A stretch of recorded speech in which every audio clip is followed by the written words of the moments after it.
was the desire to join the NSMQ in the first place.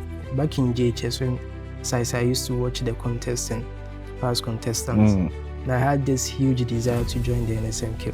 So right in Form 1, when I joined the team, and I was very, very, I don't know, I was curious about how the whole NSMQ thing worked. So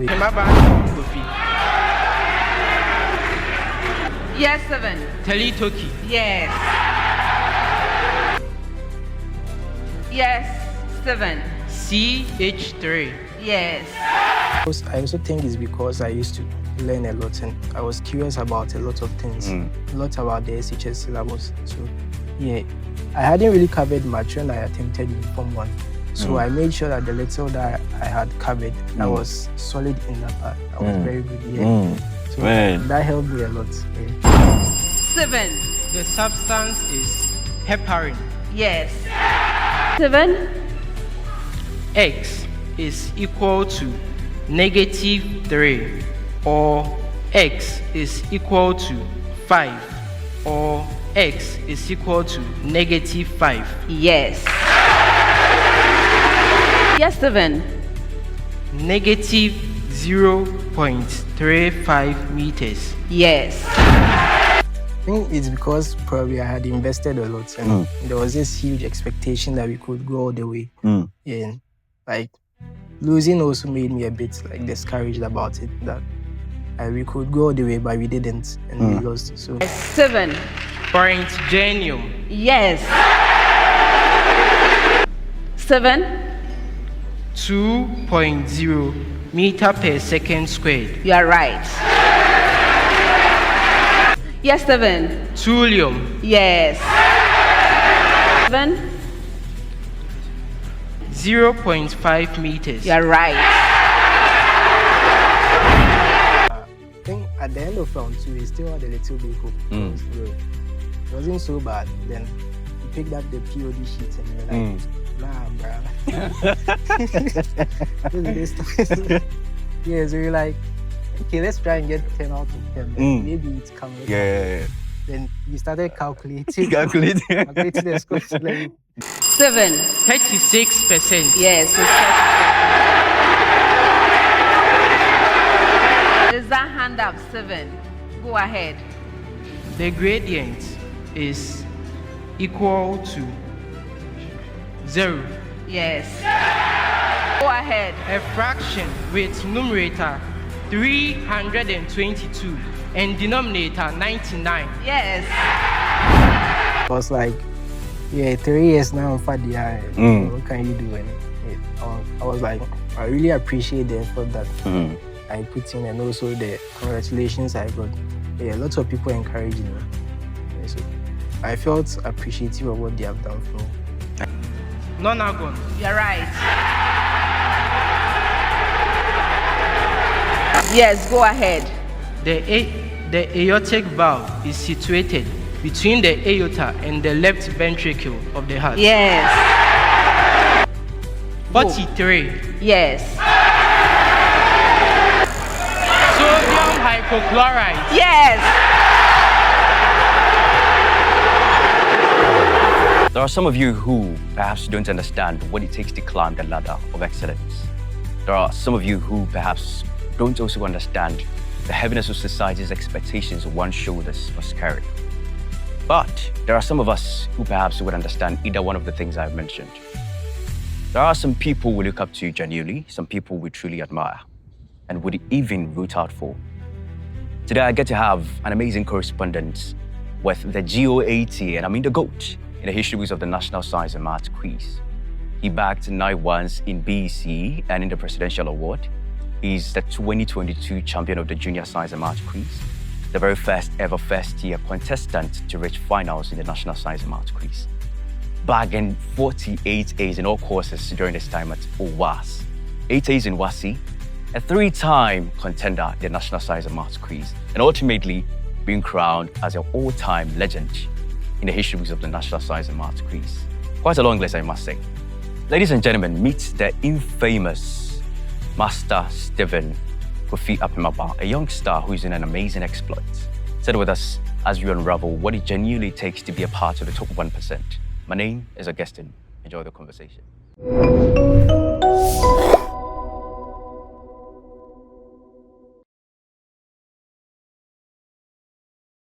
Master Stephen Kofi Apemah-Baah. Man, welcome. Thank you. How are you doing? I'm doing great. I was great. I see. The all-time legend. But how does it genuinely feel like, because I know for a fact, are you a football fan? Yeah. That sort of argument we normally have about who really is the GOAT. But now in this particular context, you get to be a part of history's GOAT. How does it feel? Personally, it feels so overwhelming for me. It's kind Overwhelming. of, yeah, I think it's a great achievement, but sometimes I don't really know how to feel about it. So Seriously.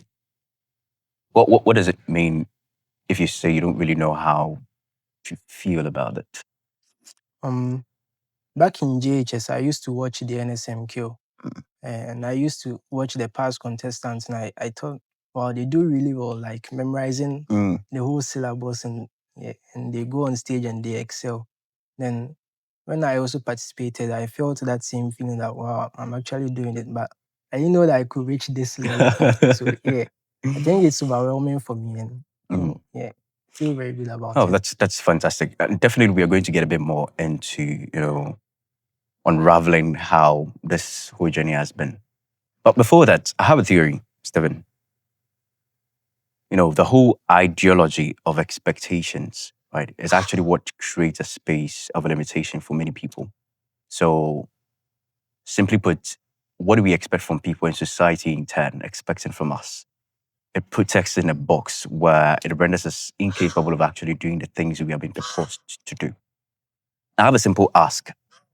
In an age and day where there are specified standards, there are outlines of what it actually takes to be successful. So society has written, there's this norm, right, that you have to follow. And your ability to follow and get the same results is the definition of success in the lens of society's perspective. To you, what do you really understand? In fact, how would you even define success considering all these contexts? I would say success is something you have to feel personally, not something people have to define for you, because you are the actual person who is doing the thing, and you know what you are putting in, the effort and everything. So you know what you feel about it when you get what you want out of it.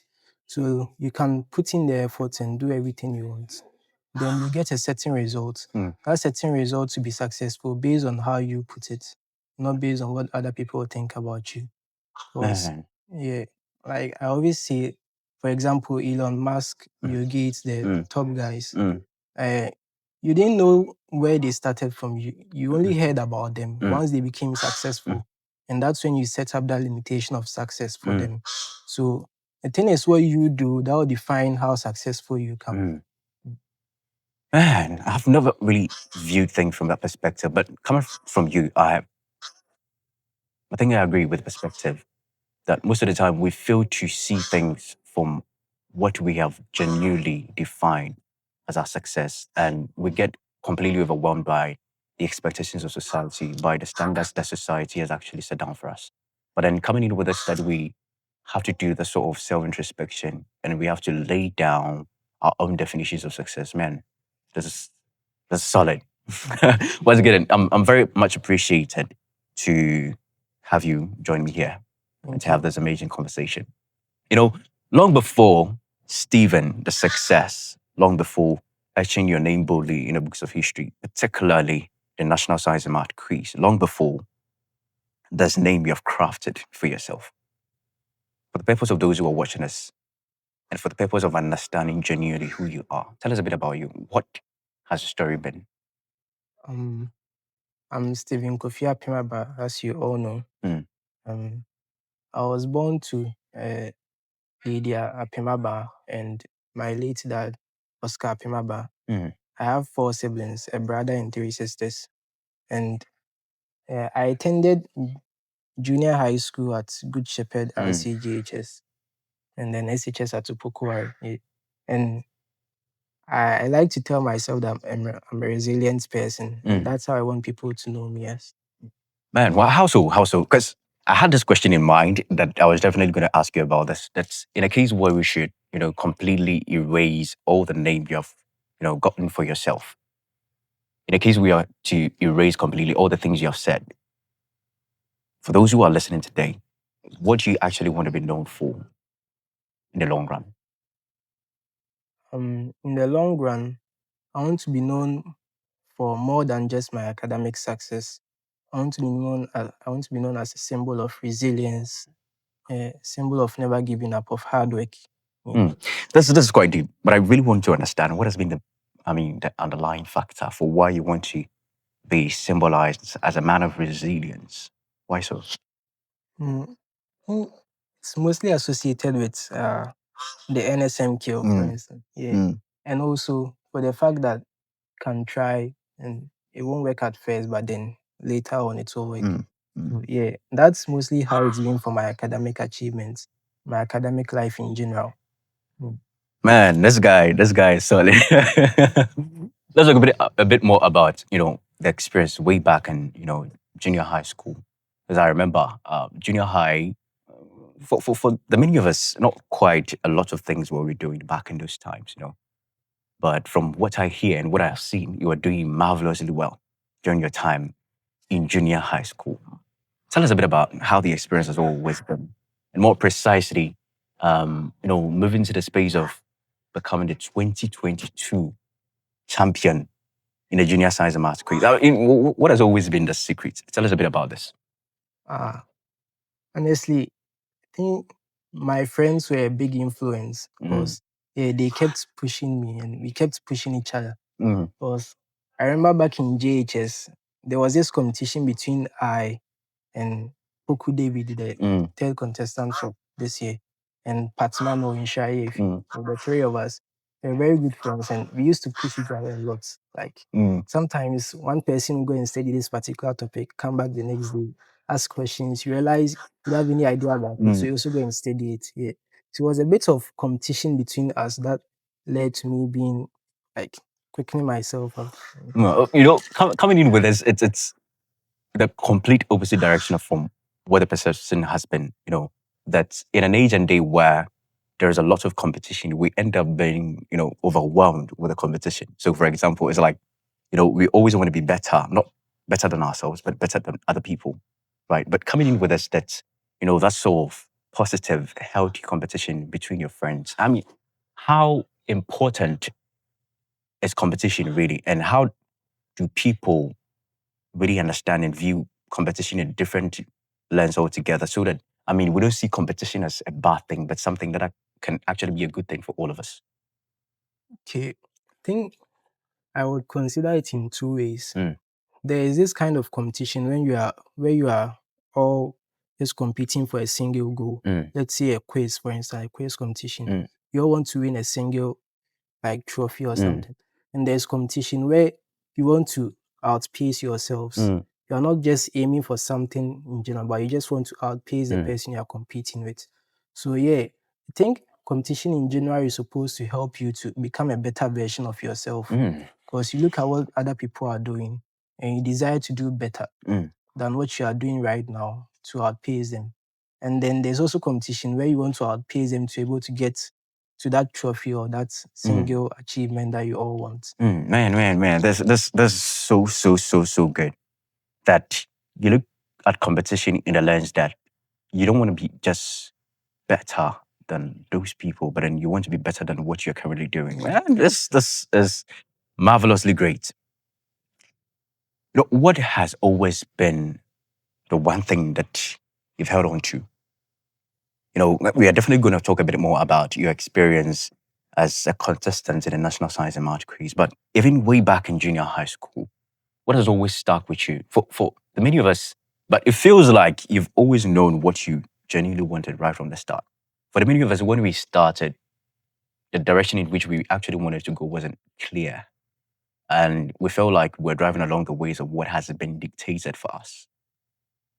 But it feels and seems like you always knew what you genuinely wanted.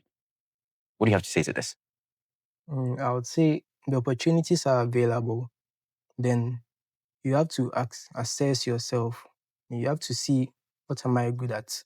And what do I have to use those abilities that I have? The opportunities available, where can I take advantage of them? So the first thing you have to do is just assess yourself and see what you can do, what you are good at.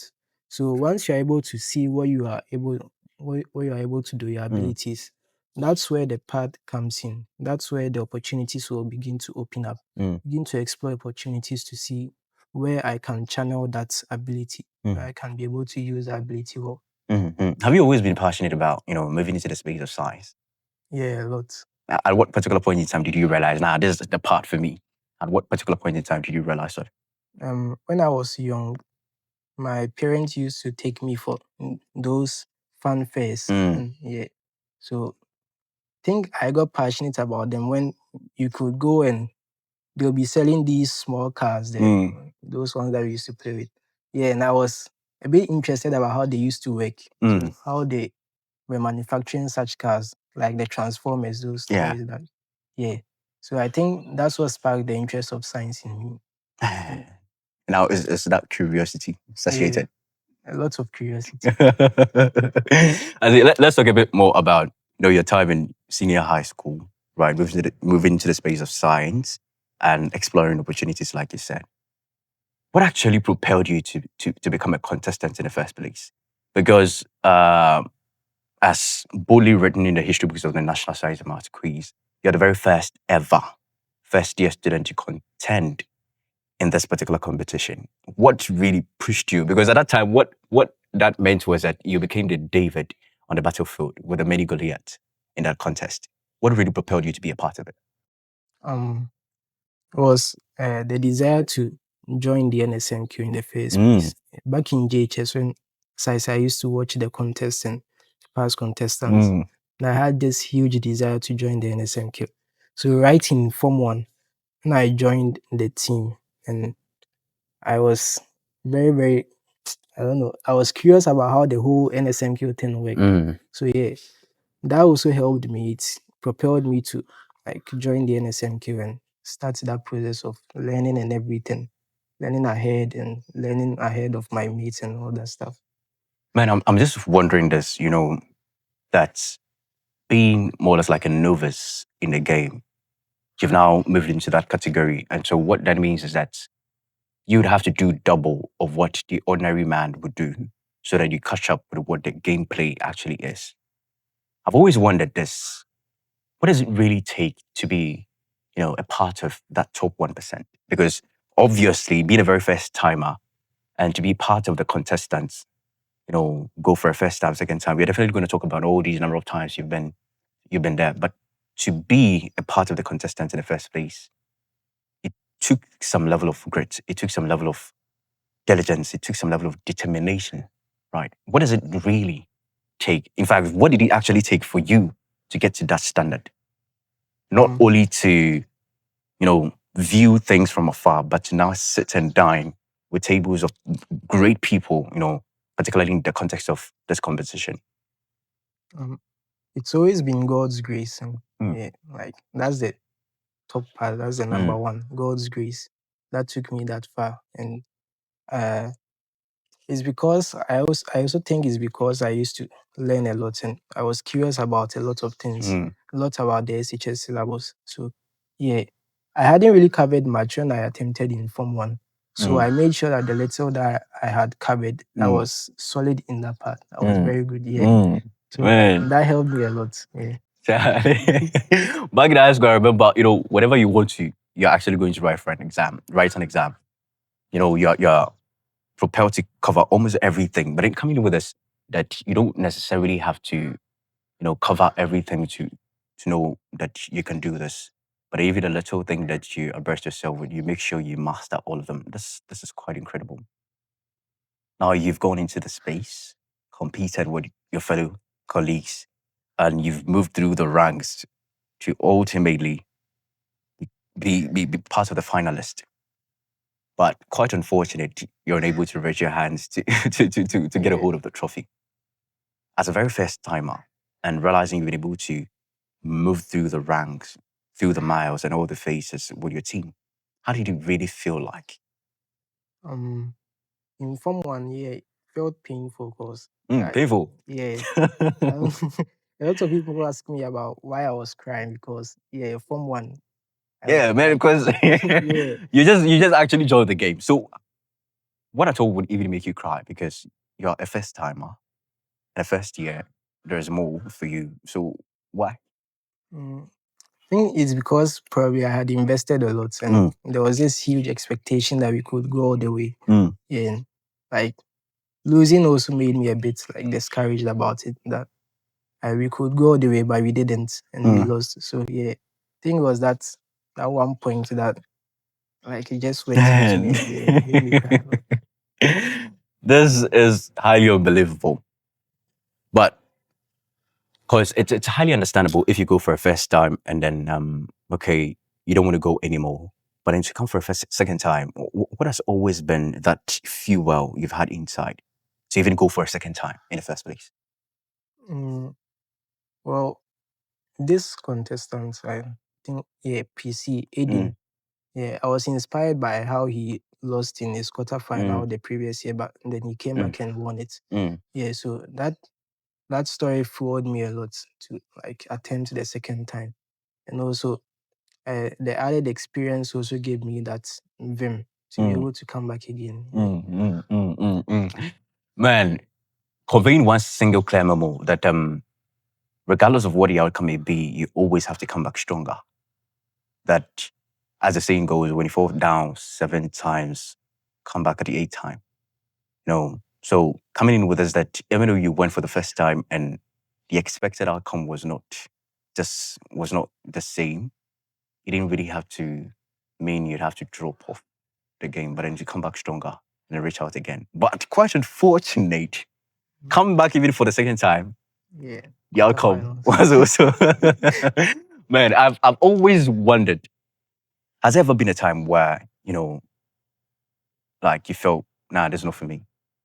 Has there ever been a time like this? Because coming in for the second time, even mostly they say when you try for the first time, that's the most difficult part. But the second time, at least there's that feasibility of you landing on a trophy. But coming in for the second time and also losing, I mean, how was it for you? Yeah, it felt very discouraging, especially since during that second time we had already done the regionals. Yeah, so we lost the regionals. We were second. We lost to Kumasi High School. Then I was like, this isn't so bad. There's still the nationals. Nationals to be lost at the quarterfinal. Man, it was very discouraging. So at that point, I felt like, nah, NSMQ might not be for me. Seriously? Yeah. But what happened that you came for the third time? I got encouraged by and motivated by my teachers and friends, the old boys, a lot of people.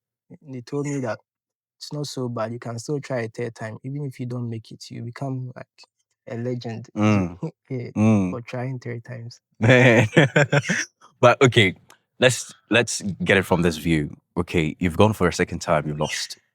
Unfortunately for you, and then you've been motivated by your support systems, people around you to come for a third time with the hope that you get it. Were you ever hopeful that should you come for the third time, even if the second didn't go as planned, if you come for the third time, it's actually going to work out? Were you ever hopeful? Yeah, at one point I was very hopeful. At one point, Yeah. It means there was also another point where you felt like, oh, this is not. Okay, let's talk about that particular time, because I remember I watched that contest, round 1, round 2, and the score point was, I think you guys had 17, Fatima had like 24, and Augustine's had 27. 17 at round 2. Round 2. Oh, yeah. 27 also. Right. So, okay, let's talk about which of the rounds did you realize that, nah, man, this is not going to work out again? I think at the end of round 2, we still had a little bit hope because it wasn't so bad. Then you picked up the POD sheets and you were like, nah, bruh. Yeah, so you're like, okay, let's try and get 10 out of 10. Then maybe it can work out. Yeah. Then we started calculating Calculate. calculating the scores level. That's one of the common DNA that almost all Ghanaians have. Because I remember, whenever we were talking about the, African World Cup, the World Cup, all these FIFA World Cup and all these sort of things, and then Ghana actually is lacking behind. We tend to be calculative about all these things. So obviously, you guys are also doing the same thing. So what point did you realize that even after all these calculations, it's not going to work? Yeah, I think during the problem of the day when we were solving it, then realized we didn't know much about that. And like we didn't know if what we were writing was going to earn us that point, 10 out of 10. So yeah, during that then we realized, in fact, let's just do what we can. Bro. Yeah. And I mean, because I saw in one of the videos, which I'm sure we are definitely going to project, when you bow down your head. And I was like, no, man. Perhaps all hope is lost. In that point where hope was lost, what was the only thing that kept you, just do what you can? What was the only thing that was running through your mind? Yeah, like when you reach a point where you realize you can't do anything about it, just kind of feel like there are two things that you can do about it. Like the first thing is you do it for like the self-achievement. You feel like, okay, I've done it, I'm done with it, so I feel self-achieved with it. And the second thing is you do it because you want to like get rid of it. Yeah, man. You just want to be done with it. You want to be done and know that, finally I finished. It didn't go well, but I'm still done. Yeah. So that's how it felt at that point. Man, because I remember at the end of the contest how forlorn you were, pitifully sad. And I remember a lot of people patting you on the back that, man, you've done great, incredibly well. I mean, even though people were patting you on the back, that, man, you've done well. What was the thing that was running through your mind? Okay. I was like, 3 years now, Fadia. What can you do? And I was like, I really appreciate the effort that I put in, and also the congratulations I got. Yeah, lots of people encouraging me. Yeah, so I felt appreciative of what they have done for me. Man. But when you were pronounced as an all-time legend, this was obviously something you never expected coming in. But when you were pronounced as such, how's it? It was so surprising. Like, because I hadn't heard about an NSMQ contest. Of course.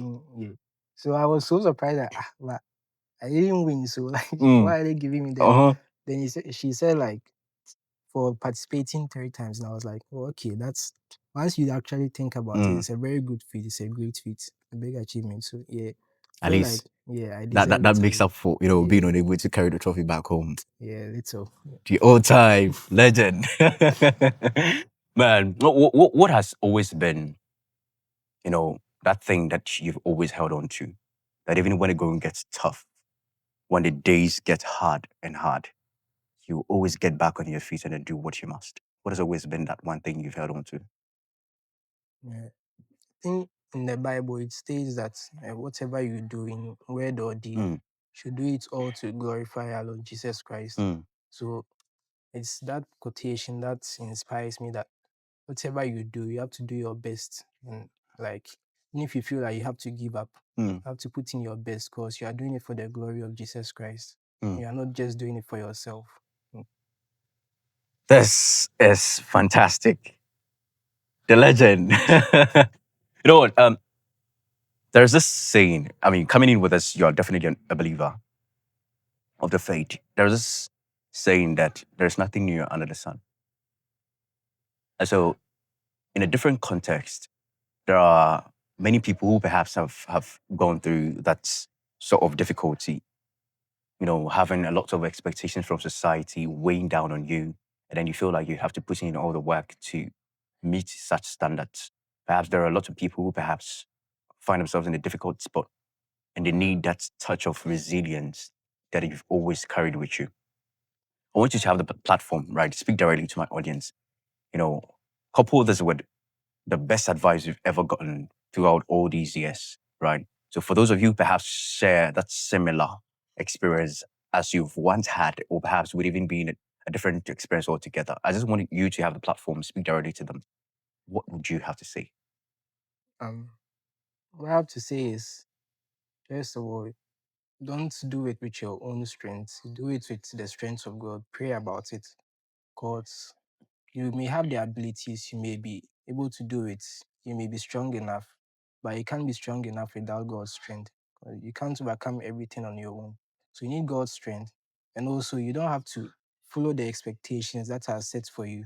Because once you set that expectation, you could actually do higher than that. You could do better. But that expectation becomes sort of a limit. So you have to put everything aside, focus on your strength, focus on what God is doing with you. Then you put in the best effort that you can. Because with that effort, you may do higher than what you actually wanted to achieve.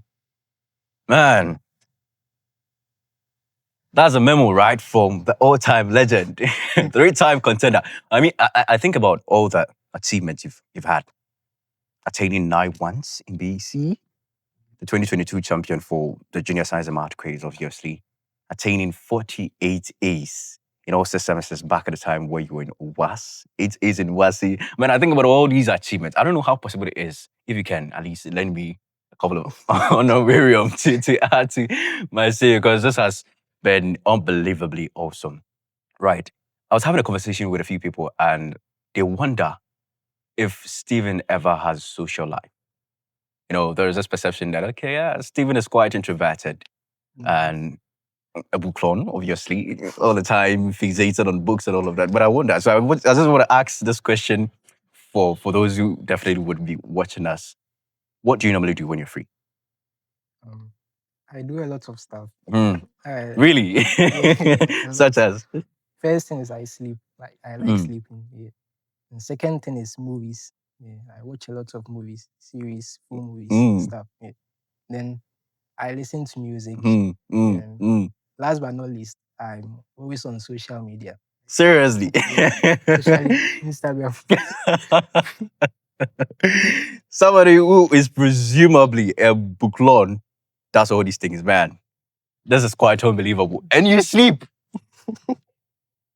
Man, perhaps we find out how this even is a part of all these activities in the first place, right? But that has been remarkable. You know, wrapping all these up, I just want us to have a fun time. Just very briefly and quickly. You mentioned you watch series. You know, I want you to be selective. What has been the very best 3 series you've ever watched? And out of the 3, select your best one. Okay, so my top 3, I'll go with Suits. Yeah. And then I'll go with House MD. Okay, and the last one is a bit difficult to decide. Yeah. But maybe the Flash. Yeah, I'll go with the Flash. Yeah. Okay. So out of these 3, which one becomes your very best? I choose Suits. Suits. Yeah. Javier. Okay. So what was the very best scene you know, that was so striking for you? Do you remember? Yeah. I think it's the very beginning of Suits where the main character, Mike Ross, like he was extremely intellectually gifted. Yeah. And he could memorize a whole ton of stuff and still remember all of them. Man. So, yeah. So I was quite intrigued by how he was then. There was this scene where the main guy, he's also the main guy, Harvey Specter. Yeah. So he was sort of employing his assistants, but he didn't know who to choose. And Mike Ross just sort of came in. So Mike Ross was like, he had no idea about law. Like he had studied it, but he wasn't gifted a license in law. So when he came in, then Harvey Specter was also a lawyer. He was looking for an assistant. And he just chose Mike Ross because of his nature, his personality, not because of what he knew about law. Yeah, so it was at that point I realized that, Charlie, like, no, it's not necessarily like what you know or stuff, but like how you behave, your behavior also influences people. Like it gives them this perception about you that it's difficult to remove from their mind. So they might not know what's in your mind, but they will know by how you portray yourself.